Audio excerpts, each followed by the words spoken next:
in our search for the truth, things have to be tested. And if you don't test them, you can't be sure that what you've betted on is actually the truth. It's a very delicate dynamic between maintaining some sort of order and disciplined life that is conducive to a working society, but also this influx of novelty and change and questioning and keeping the fire under us, to make sure that we're not falling into complacency and taking things for granted and thinking that we know when we don't actually know. We're just following what we've been told. Are you curious about discovering ways of making your life better? Then welcome to my podcast. I'm Bob Nickman, and this is The Exploding Human.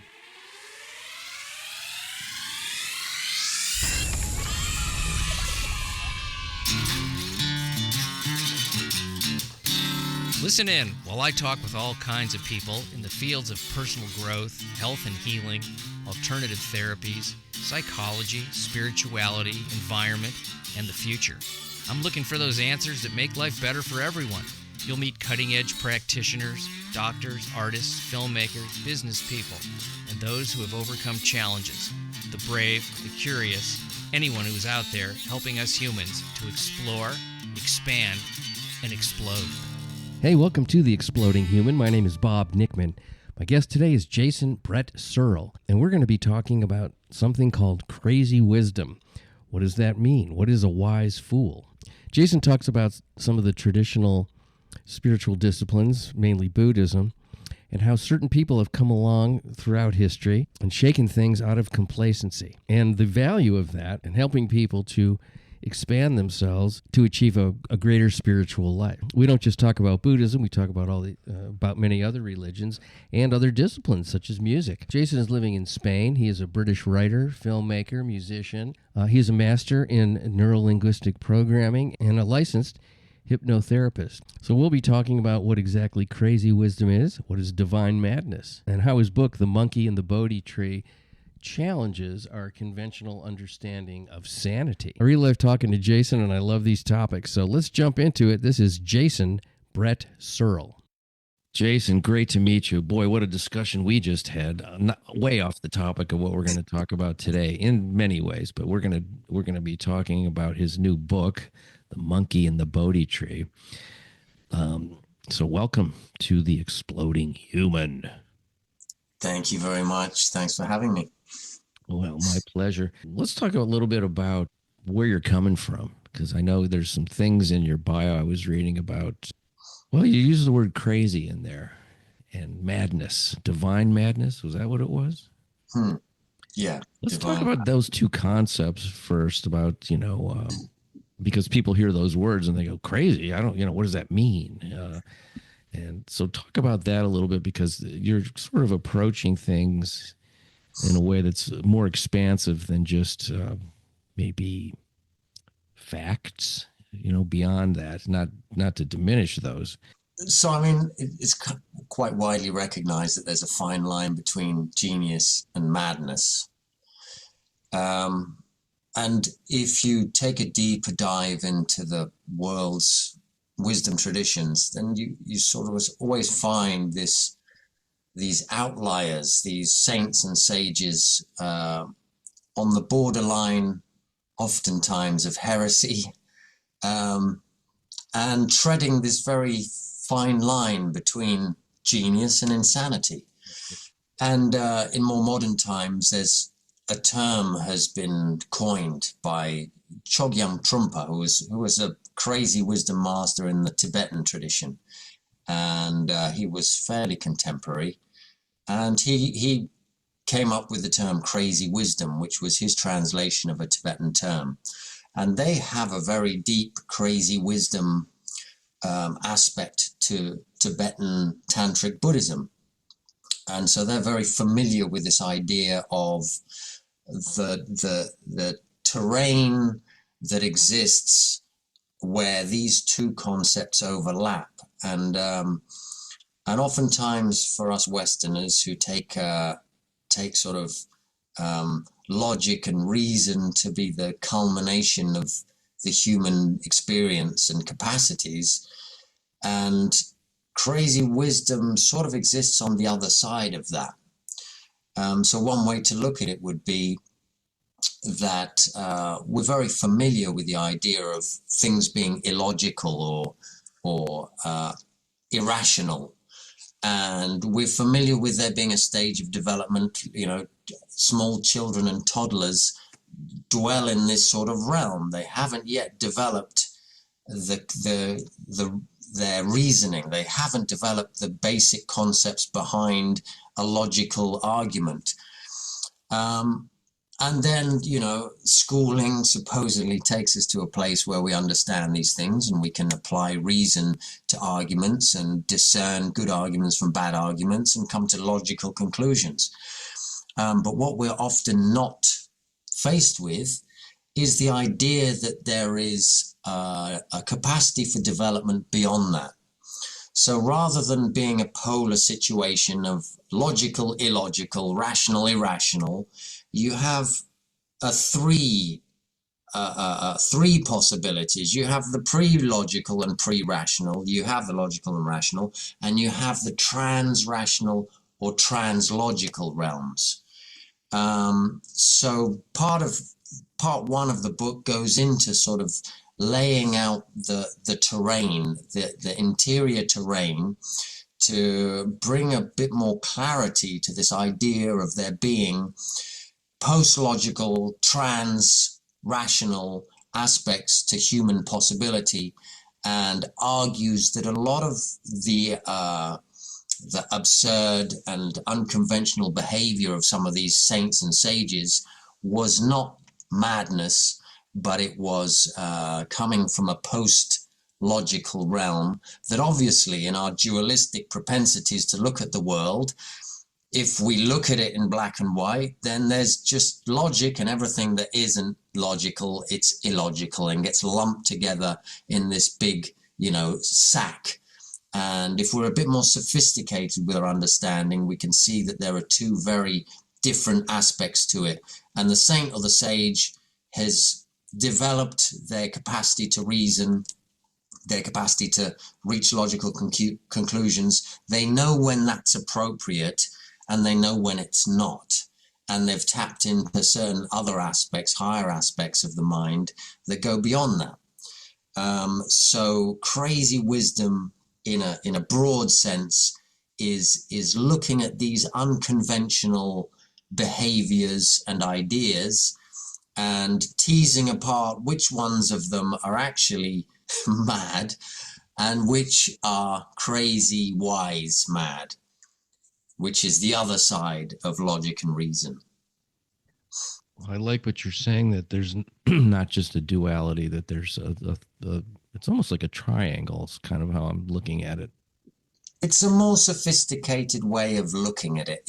If we look at this as a duality, then we get into certain problems that by looking at it as a triad, you start to get a clearer idea of the different aspects of it. Yeah, when I think about this stuff, the first thing that comes to mind that makes sense, I think, to a lot of people to kind of understand these things is music. Music, where does that come from, and what is it? And it is another part of the human experience that really doesn't have that much to do with a dual of truth or facts or not facts or sanity or insanity.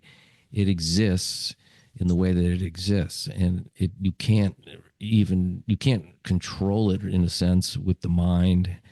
It's another aspect to life. I know you're a musician, so that's why one of the reasons I'm talking about music, because I find that to be a thing that comes from or exists already, that we can tap into a place that doesn't have much to do with logic. There's you can quantify it with notes and scales and studying that stuff, but it doesn't really explain or give you the experience of the actual music. Well, something like music is definitely an area where, to be a good musician, to channel something really beautiful. You're going beyond yourself. You're going beyond the limited aspects of your mind that, like you say, that think in terms of chordal progressions or notes that would logically work well together.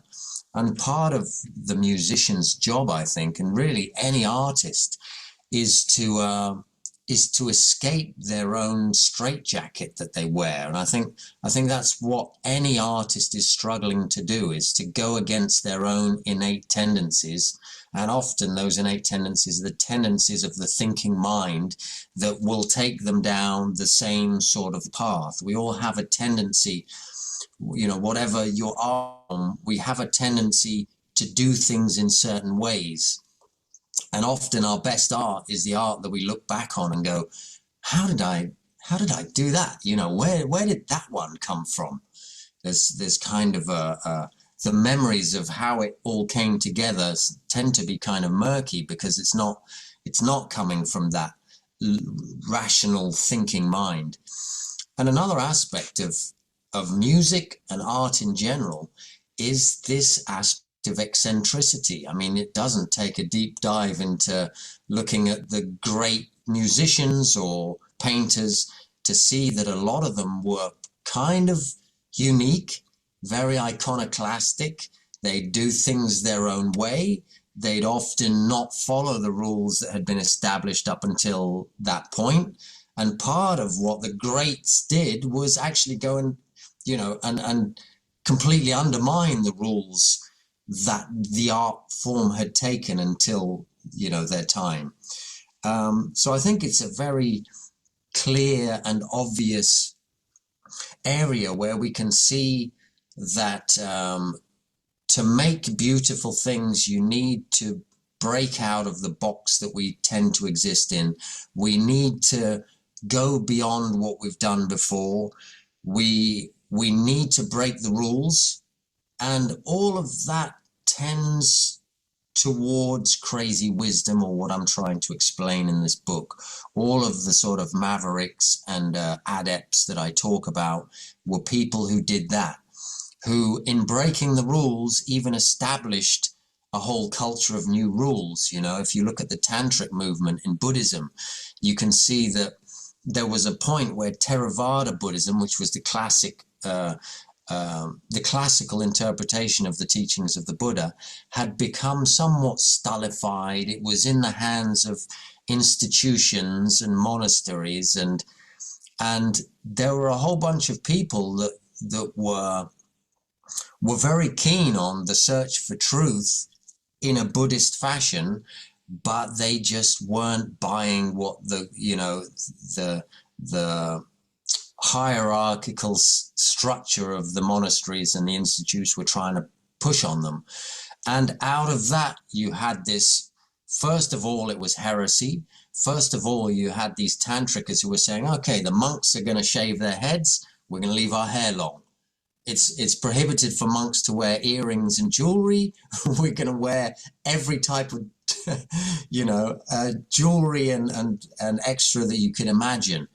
It's prohibited for the monks to partake of intoxicants. Let's do that. So, I mean, the original tantric impulse you see is a complete reaction to what Buddhism was doing. It's so you can't sing and dance. So out of that was the dohas were born, which are the tantric songs of realization, which nowadays is a culture and a new art form of its own. So it's only over time that often you see that what once was madness, or we couldn't quite put it in perspective and see what it was, becomes what it was originally intending to be, Yeah, it's a really fascinating thing how humans react to something new like that, or at least new for the time. There's I always go back to this idea of what are people so afraid of with something new. There's I guess there's a comfort in sameness. I'm not talking about equality. I'm talking about it's safe if everyone's the same, because you don't really have to go outside of that. You just go, here's the rules. We're all the same. This must be the right way. And when people come along that are not the same, it's a threat to a lot of people. Is it really a threat? Or are they, the canaries in the coal mine who are, giving you insight into something that may not be the best thing for you, to be heading in the direction of sameness all the time? So, I guess we're sort of seeking, as human beings, we want to know, who are we? Where do we come from? Where are we going? Those are the big things. And what is this that we're here on this planet? Well, it's frightening to a lot of, it's kind of frightening in its beauty and in the mystery of it. There's a fear there underneath it. And I think that it's because there's so much unknown, that's where the fear comes from. I don't know what's happening. I don't know exactly where I fit in. So that's why I think sameness becomes some sort of an anchor for people not to go crazy, because that's another thing to be afraid of. Like, what if these rules and governors on my mind get dismantled? Then what happens? Are we in such madness and chaos that everybody dies? We're killing each other, but we do that anyway. So, there's a lot of madness that goes on, even with the rules. Absolutely. One of the aspects that crazy wisdom often plays with is this sort of inversion of, who's really mad here?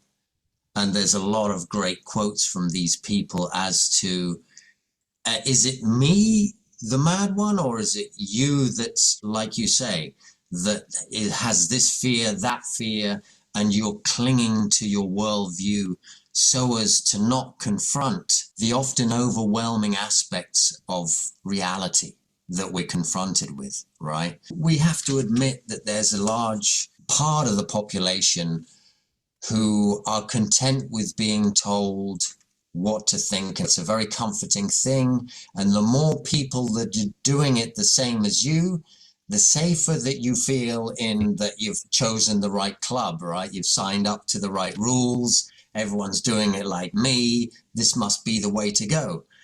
So often these people, when they raise their crazy heads and start throwing sort of spanners in the works and making us question whether the club we've signed up to is the one with the right rules, or if there's something outside of this, they often get, as history confirms, crucified or poisoned if you're Socrates, or burnt at the stake if you're Giordano Bruno, or far worse, which happened to Al-Hallaj, one of the Sufi mystics, who was hung, beheaded, quartered, burnt. You wanted to make sure they got it right, huh? Yeah. You're not coming back. I mean, so yes, there's clearly a desperate attempt on people who'd like to bury their heads in the sand to silence the ones who are throwing things into question. And perhaps if we look back at the, 500-600 years after the Buddha and the way that Theravada Buddhism was going, it was becoming too formalized. People were too happy to just follow these rules and think that in following the rules they were safe, and what these tantric practitioners came along to show them was it's not about that. And Buddha wasn't about looking for safety. He was about shaking things up and seeing what remained standing ultimately. If in our search for the truth, things have to be tested. And if you don't test them, you can't be sure that what you've betted on is actually the truth. It's a very delicate dynamic between maintaining some sort of order and disciplined life that is conducive to a working society, but also this influx of novelty and change and questioning and keeping the fire under us to make sure that we're not falling into complacency and taking things for granted and thinking that we know when we don't actually know. We're just following what we've been told. And the other part of it too is that one of those things can't exist without the other existing. It's just by definition, you can't have dark without light, because you don't have anything to contrast. If everything was dark all the time, you wouldn't even know about light. So you have to, and I'm just picking those because they're very obvious differences. Well, I think it's an aspect of human psychology, isn't it? We can take these as sort of archetypes rather than, we can look at it externally as different people in the outside world, but we can see these same dynamics working within us, and the artist has his tried formulas of finding inspiration or starting with a work, and you must also work against that. So it's just like you say, it's about finding a balance between habits and then upending your habits to replace them and refine them and become more sophisticated about them. Well, again, I'll go back to music, because to me it's sort of that encapsulates all of it. You're not going to be able to express yourself musically without a ton of discipline and work before that happens. There's a lot of requirements to honing a craft that is very disciplined and very much logical and studied and quantifiable in a lot of ways. But then that gives you the tools to go off and explore in an area that you could never reach had you not done that work. So there's always this balance between the two things. Well, what's not often taken for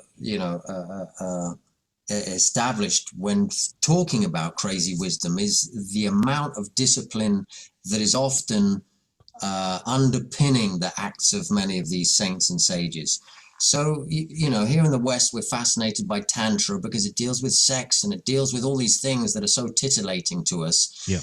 And one must understand that the tantric path, for the most part, these people are doing long hours of meditation. They're doing purification techniques. They're fasting. There's work that goes on. Like you say, there's discipline. It's the hours of the musician practicing his trade and refining the knowledge of his instrument, to then be able to go on stage and in a moment of sort of, connection, doing away with all that they know, going out on a limb and seeing what comes through, so to speak. And a lot of the Zen masters that later in their careers were getting up to some crazy stuff, they had often passed through monasteries where they'd done the full decades of training, to get their minds laser-like and to refine and purify themselves, so that when they're, when Ikkyu is going and visiting a whorehouse, it's perhaps not out of the same unbridled desire that normal men would go and do these things, Yeah. And likewise, the tantric practitioner, when they then have these celebratory times when they break their vegetarian diets and they eat meat and they get drunk and indulge in alcohol and sexual activity, they've come from weeks, perhaps months of abstaining from all of that. This isn't like their day-to-day lives in some hedonistic sort of orgy, So yes, absolutely. Like you say, and comparing it to the work of the musician or the artist, there are many hours of disciplined effort that goes into it to then allow that other aspect to emerge, which is the connecting with something transpersonal, something beyond all of that cognitive sort of logic, and to allow the magic to come through. I wonder about people that are really not afraid and have done the discipline. They're not afraid to take their mind way, way, way out there, even into the point of where they might feel like they've gone mad. And how long will that actually last? Is it permanent? Because that's the terror of it. What if I do go mad doing this, whatever I'm doing, and I can't get back? But then there's people that have probably periods of time where they are sort of untethered. Let's put it that way, and then they come back and they're able to function. Is there some of that in your book, or something you've learned about? Because that fascinates me. It's like, how far can I go and still get back? Not that I've ever even come close to that, but A term that you mentioned at the beginning was divine madness, and this is something I go into in the book. It's often taken as a synonym for crazy wisdom, and I sort of define it a little clearer in that crazy wisdom usually, like I say, there's some sort of stabilized attainment backing it. So these are people who have walked the path, they've got to some high development, and they're acting in absurd or unconventional ways for purposes that often is hard to discern, but there is reason for the method in the madness, so to speak. Divine madness is a term that applies more to people who are experimenting with, deep meditation, fasting, prayer, combinations of these things that are pushing them into altered states of consciousness where they are temporarily, like you're saying, becoming to all outward purposes mad. And there are many demonstrations of this in the traditions, especially in the sort of devotional traditions where people will go to very extreme lengths to manifest their devotion to their deity or to the practice at hand, right? So yes, there are these aspects in. You must push the envelope of your consciousness to start to understand what its limits are, right? You might be uncovering areas of your mental space that you don't want to dwell in on a daily basis, but you must know what's there, There's doors in your mind that you have to open the door to see what's in that room. You might never need to open it again or go in there. Right. I had an experience like that. It wasn't I don't know if it was like that, but I decided I was going to listen to a Buddhist meditation on death. The one thing about the Buddhists, they're not afraid to talk about that and to really look hard at it. So that's a guided meditation, and the body dies and worms are crawling through your body and eating the flesh. It was a very graphic kind of meditation on, impermanence and death. And I was like, this is interesting. I'm not doing this again. Yeah. It kind of freaked me out a little bit, Yeah. But I'm glad I did it. I was, it was, I wasn't afraid to try it, but I didn't want to go back and do it again. I feel like, I got that lesson. Okay, maybe. Or maybe I'm afraid still a little bit. We all are. I mean, there's no doubt that it's the greatest fear that we have. And it is, like you say, very interesting that the Buddhists have so many practices that depend on looking at death, in the face. And it's interesting, once again, that whilst the Theravada tradition was perhaps doing these meditations and doing this inside their own minds of, observing their body after death and the decomposition process, the Tantrikas started going, this is what we got to do. They went to the graveyards, they went to the cemeteries, and they sat there and watched the bodies week after week decompose, and this was their meditation. It's these things are pushing the envelope. They're taking you out of your comfort zone. There's definitely a tendency of all humans to establish comfort zones and then stay comfortable in them. And we all know that there's a danger to doing that. If it becomes too severe, then there's more of a danger. And once again, it's that finding of balance between creating comfort zones and also stepping beyond them. Because unless you step beyond them, then there's nothing new to be gained or learned or acquired, you know? Yeah, I have periods of time where I feel like I'm too, like I've arrived at a certain point in my existence where I'm too comfortable in some ways. Yeah, I think, you get comfortable and you think that's what you've been striving for, safe place to live and money and food and, people that you trust. And, if you can achieve that, which a lot of us do, there's still a restlessness underneath that.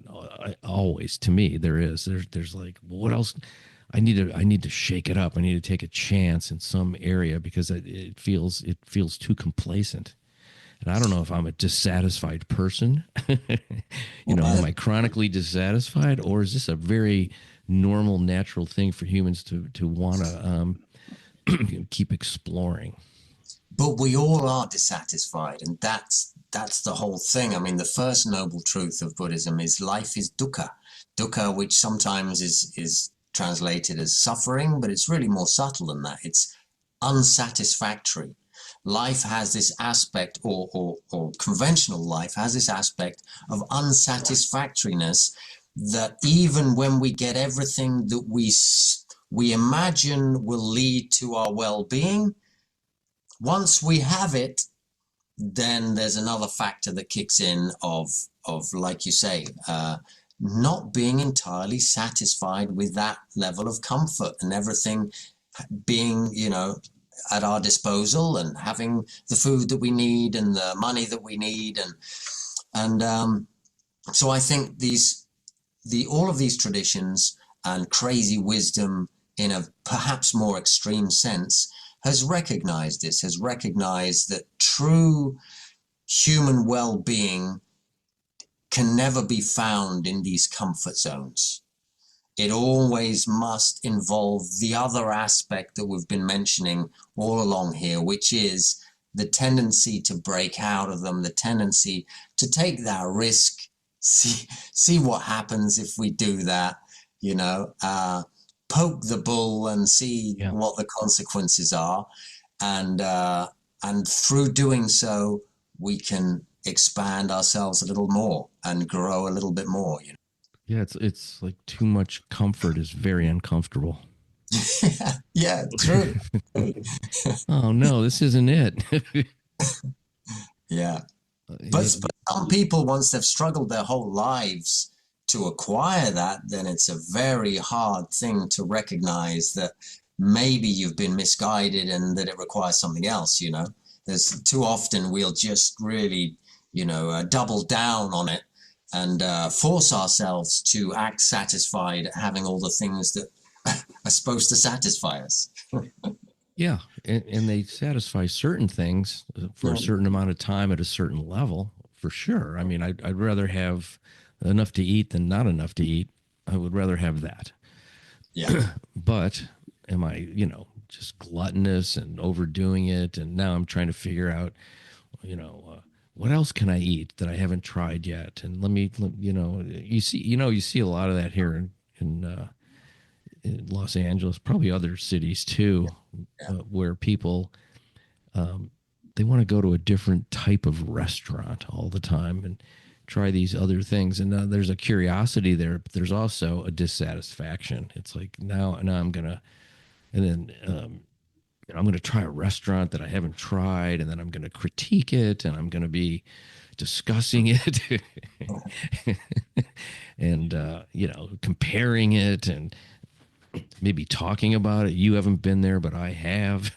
Get everything you can out of it. Yeah.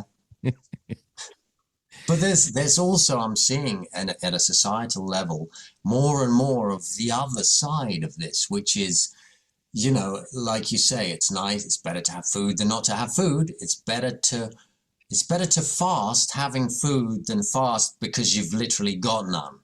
Yeah. But there seems to be more and more people realizing the benefits of fasting, for example, or it's lovely having a hot shower, but there's more and more people doing this cold water immersion, because it's not fun doing it, but it has some really positive results. And there's a whole aspect of our lives that's like that. You have to push away immediate pleasures for positive aspects into your life in the future by doing a lot of these things. Fasting isn't fun whilst you're doing it, but you can see the benefits over time.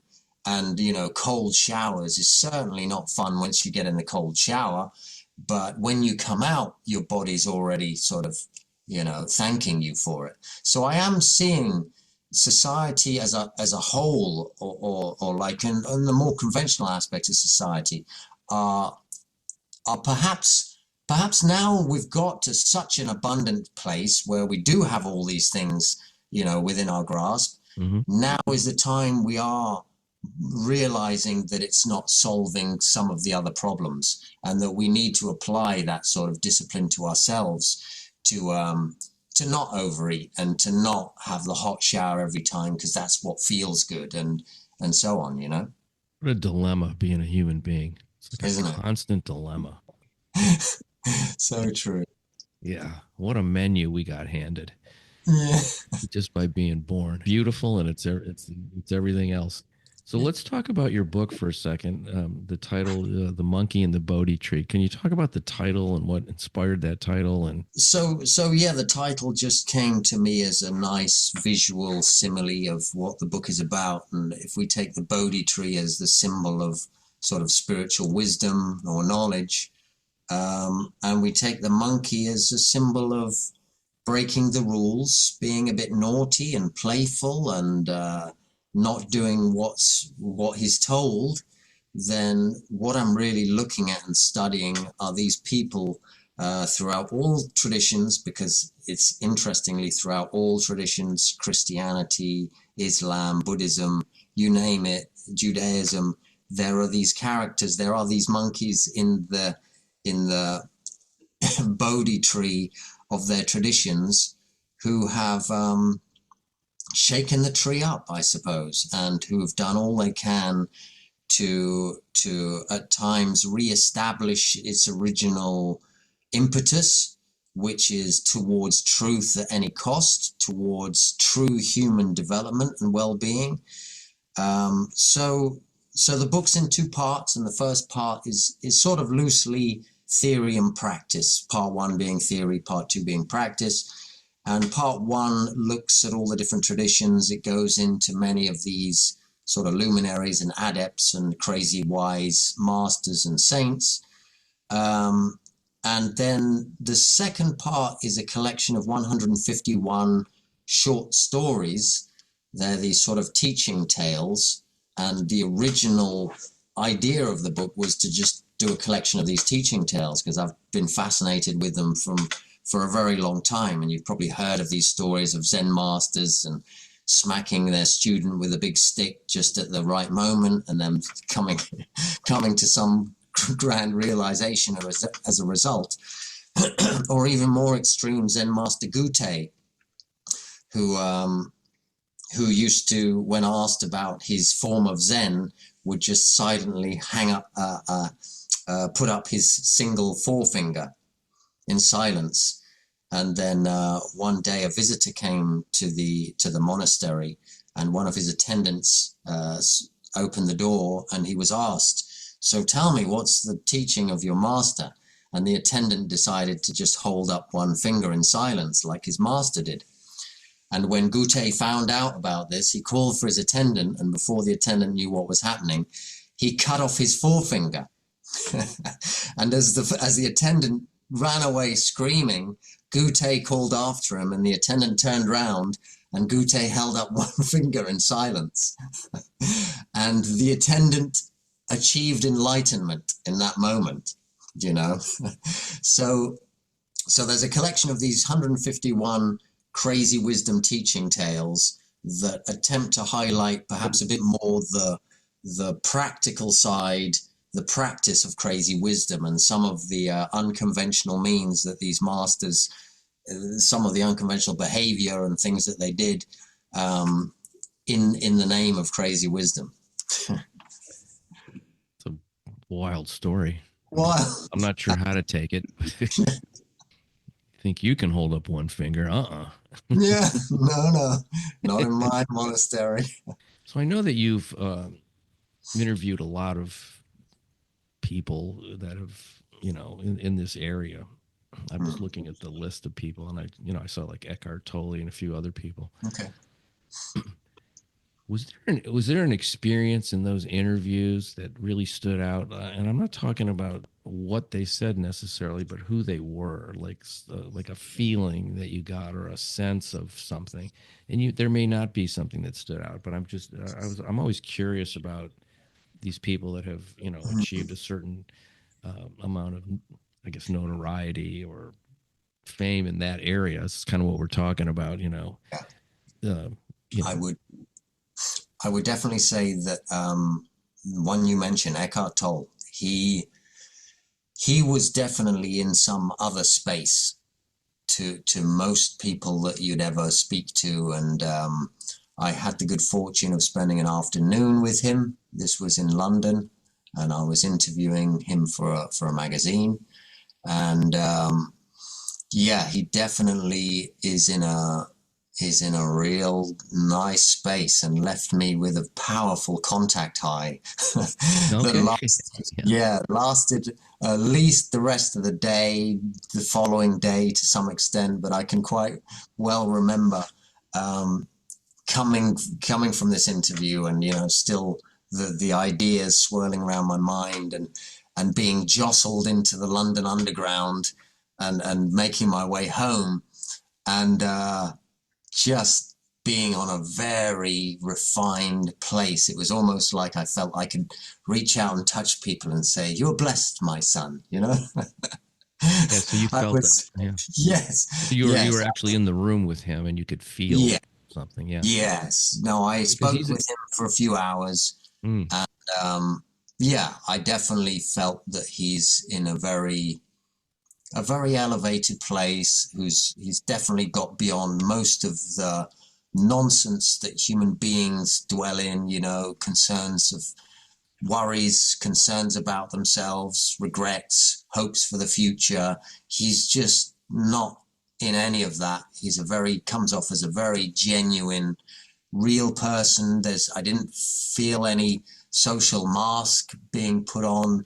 It was a really interesting experience. I always wonder if there must be a certain amount of loneliness to that, because you're so different than most people. It's a loneliness where even the loneliness is an utter peace in itself. Yeah, maybe. It's not the loneliness that a person feels when they're yearning for connection. Yeah, the yearning is just not there. Wow. Yeah, because I know he's a guy that kind of went mad. Yes, he talks did. About that experience. I think he was on a park bench when he lived on a park bench for some time, and then he had this kind of ultimate rock bottom moment when he claims to be suicidal. He was questioning, and the thought came to him, I can't live with myself anymore. And then that sort of took him off. It's like, I can't live with myself. Well, which one am I? Am I the I? Or am I the myself that I can't live with? And it sort of just took him off on this crazy sort of expansion of consciousness. And he kind of realized which side of that equation he was truly on. And it wasn't the myself, it was the I. And it always will be, sort of thing. And there's another example right there of Eckhart Tolle going into some really extreme areas of the mind to pull through it on the other side, and in a transcended way. I was just thinking when you were talking about that, when I was a teenager, that's really the time when seems like you start to look at the world in whatever way you're headed to look at it.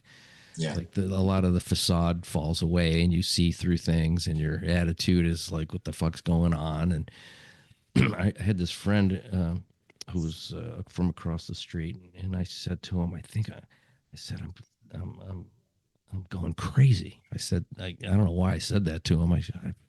And he goes, well, why don't you? And I go, and I remember thinking, yeah. What did I think of that? Yeah, what am I holding on to? And he wasn't any, I don't know what made him say that or what he was doing to make him that way, but he laughed at me. He goes, well, why don't you? Like, what's stopping you? And I remember thinking, oh, okay.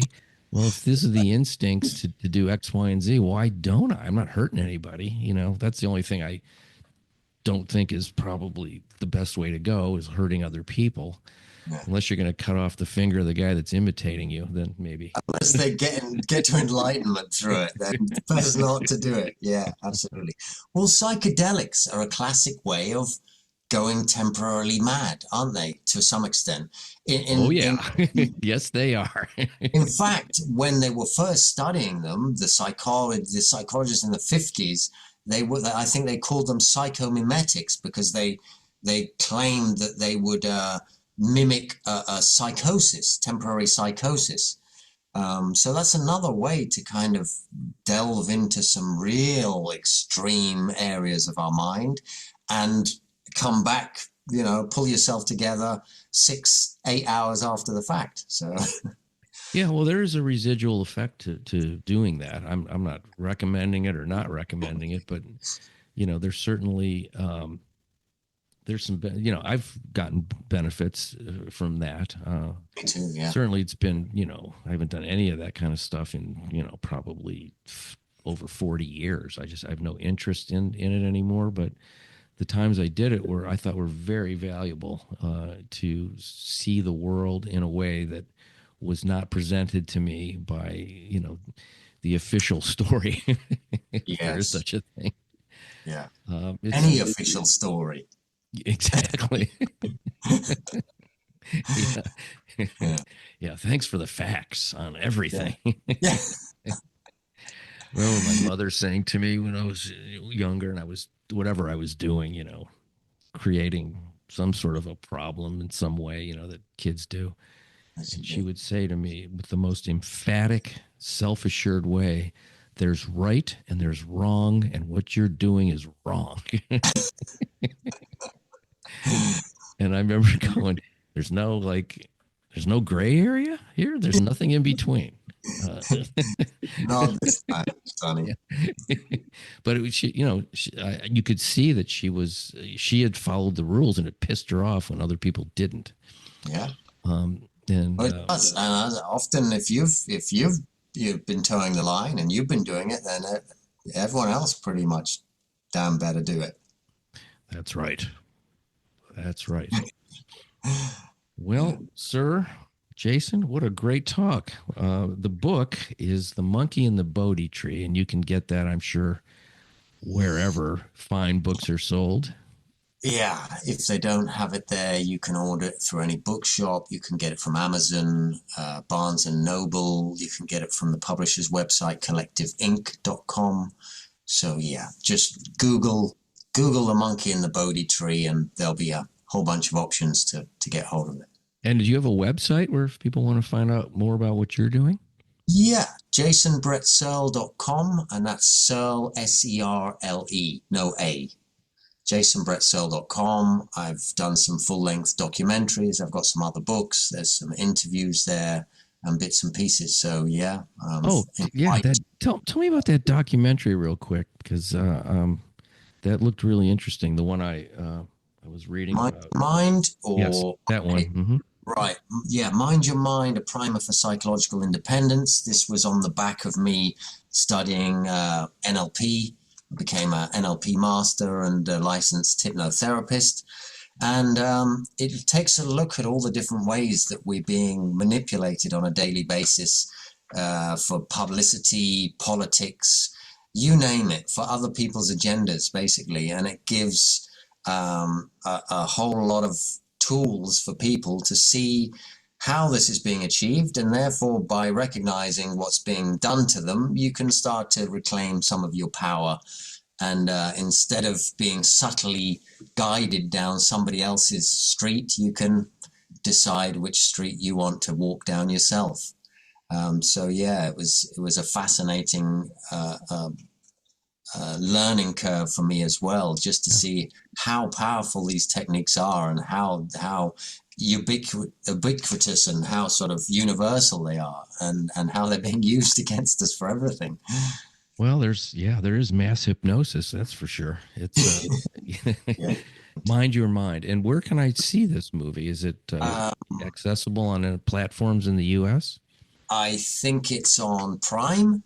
Oh, In the US, it's on Amazon Prime. Yeah. oh, okay. That's what I'm gonna do today. Yeah. Mind Excellent. over mind. Jason, Mind your mind. Mind your mind. I don't know what I can't seem to grasp that. My mind won't take.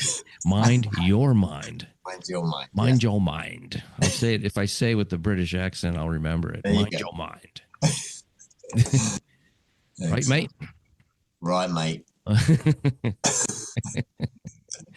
thanks so much for your time. And folks, Jain Spirit Serle, check out the Monkey in the Bodhi Tree, Mind Your Mind. And you can find them on the internet. Like everybody has a website. No one doesn't have a website anymore. It comes with birth. You get a birth certificate and a website when you're born. It's going to come to that, I think. All right. Well, thanks. You have a beautiful day or night. You're nighttime there in Spain, so enjoy your evening. Afternoon, yes. Afternoon. Oh, okay. Well, thank you so much. Thank you very much for having me, Bob. Much appreciation for you folks listening to The Exploding Human.